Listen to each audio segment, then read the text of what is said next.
Hey everyone, it's Moonkin FUW here, back again with episode 3 of making a smooth and realistic coaster. Last episode we were tackling the custom supports, and this episode we're going to tackle pretty much the surroundings of the roller coaster.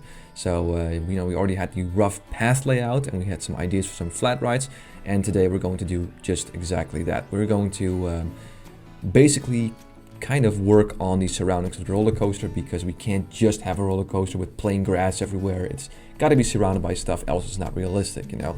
So that's exactly what we're going to do. So first of all, as you can see, I just made a merry-go-round, and I also want to kind of make an extra support track, if you will, which a lot of roller coasters have if they want to. I think pretty much any roller coaster have, if they want to remove or add any extra trains. So I'm going to make an extra track here, and I'm going to kind of make some sort of a frame that can move back and forth. Kind of. I'm not really good at this, but I'm just trying to make it look a little bit more realistic. And we're going to make a kind of a building here where the train can hide in or reside in while it's while it's maybe not in service, or when maybe they're operating with just one train or something like that, just like parks would in real life. So I'm just going to make a building here where that can happen. So it's very simple. I'm just going to use some basic scenery here, nothing fancy, and then just some blocks here, and there you go. I think that looks a little bit better for a roller coaster. Now let's tackle a little bit more flat rides. So I have some sections here that I'm going to use. So here we're going to go ahead and place a Ferris wheel. And I think that looks kind of nicely in there. And as I said before in episode 1, I'm gonna make a food court here where people can get a snack or a drink or whatever, and then I'll make this section here where people can watch the roller coaster. They can sit down and they see this really nice, awesome overbank turn of this roller coaster. So there you go. So here I also want to add maybe one small section, just trying to figure out the path. So I'm gonna make a section here where people can just, again, chill and relax. So I'm gonna make a spiral slide here because it can't be too big. It's gotta fit in that area.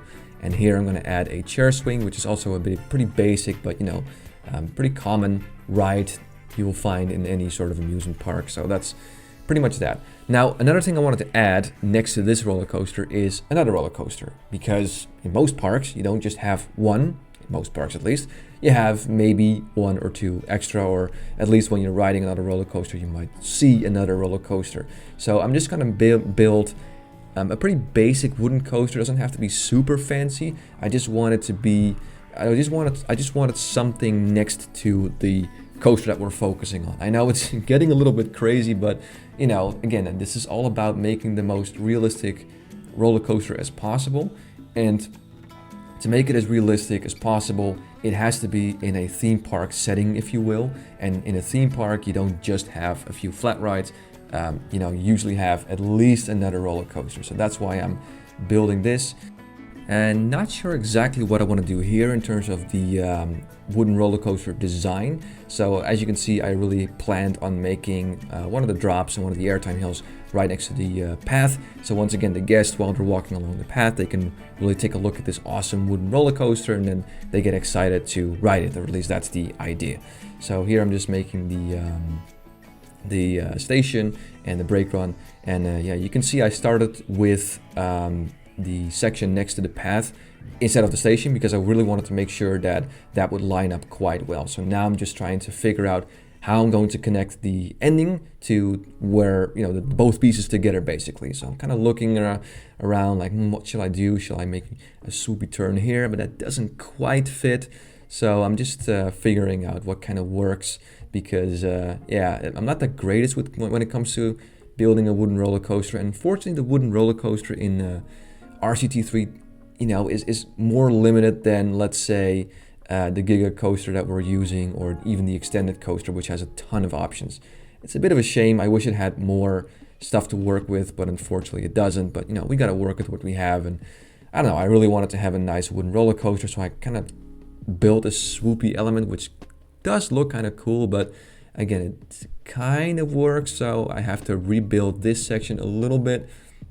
I'm gonna go for a flat turn here, and then into some airtime hills or some dips or some bunny hops, whatever you want to call it. So there you go, that's the layout of the coaster. Gotta make sure to change the color scheme so it's not that hideous purple. So we're gonna just alter the settings a little bit and see how it goes down the track. goes down pretty well. So yeah, that's pretty much done. Doesn't have to be super extensive because of course that coaster is not the main focus of this build. It is of course the Giga coaster that we're building. Now, next we're going to use some mechanics because I'm deciding to already open the park. And I'm doing that because I already want the guests to be kind of around the park, and everywhere. So when we're, riding the roller coaster, not all the guests are just focused in this starting area and no one's around. That would also be not very realistic. We want people to be everywhere so we can see the people on the paths while we're riding the roller coaster. And another real cool feature we're going to use is another add-on called Beastie's Path Covers, which is exactly why I designed these diagonal paths. I mean, the stock paths look awful, like anyone can vouch for, RCT 1, 2, and 3. Luckily in RCT3, you have an add-on called Beastie's Path Mods, and they allow you to make diagonal pathing. Now, the guests cannot walk on these paths, so you still have to have, standard path underneath. And of course, if they're walking on these diagonal sections, it looks a little bit janky, but the paths themselves actually look really, really nice. And you'll see that as I'm making them. And yeah, it looks pretty darn awesome if you ask me. So making the paths here, and it's coming together quite nicely. Just making sure all these individual pieces are filled. And then we're gonna go ahead and also open up the Giga coaster to add some more guests and to make sure that they're riding them and that people are happy. And again, there's some more facilities to be built, some more benches, toilets, whatever. But generally speaking, most of the stuff is now getting done to the point where it's getting more and more operational, if you will. But for now, we're just gonna focus on finish the pathing here with this add-on. And as you can see, it just looks way, way better. And yeah. I'm really happy with this. And at the end here, I still wanted to make a ride here. I wasn't sure what I was going to use, but I ended up on making a giant slide, like one of those classic things you see at a lot of theme parks.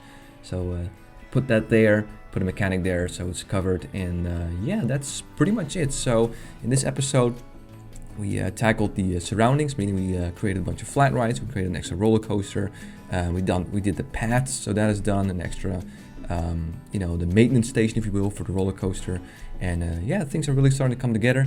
And the next episode, we'll continue building these surroundings. So thanks again for watching, and I'll see you guys in episode 4.